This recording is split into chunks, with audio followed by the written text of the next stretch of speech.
বড়দিনে ভয়াবহ জঙ্গি হামলার শিকার হল নাইজেরিয়া। আফ্রিকার ওই রাষ্ট্রে সোমবার থেকে দফায় দফায় হামলা হয়েছে খ্রিস্টান জনগোষ্ঠীর উপর। হিংসায় নিহতের সংখ্যা ১৬০ এরও বেশি।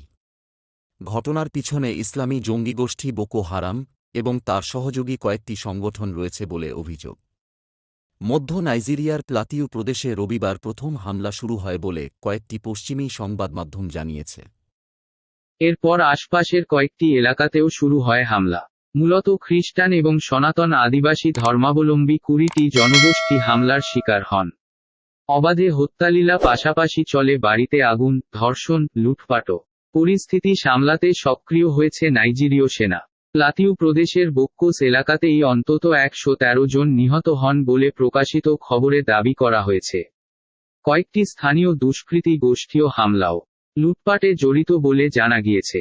বোক্কোসের প্রশাসনিক প্রধান মন্ডে কাশা জানিয়েছেন, হামলায় অন্তত ৩০০ জন গুরুতর আহত হয়েছে। নাইজেরিয়ার প্রেসিডেন্ট বোলা আহমেদ তিনুবু হামলাকারীদের বিরুদ্ধে কড়া পদক্ষেপের হুঁশিয়ারি দিয়েছেন। প্রসঙ্গত, দীর্ঘদিন ধরেই মধ্য নাইজেরিয়া সাম্প্রদায়িক স্পর্শকাতর অঞ্চল বলে পরিচিত। অতীতেও ওই অঞ্চলে খ্রিস্টান এবং আদিবাসীরা হামলা শিকার হয়েছেন। গত ২ দশকে ইসলামী জিহাদিদের হামলায় অন্তত ৬২,০০০ অমুসলিম নাগরিকের মৃত্যু হয়েছে সেখানে। ঘরছোড়া হয়েছেন ৫০ লক্ষেরও বেশি।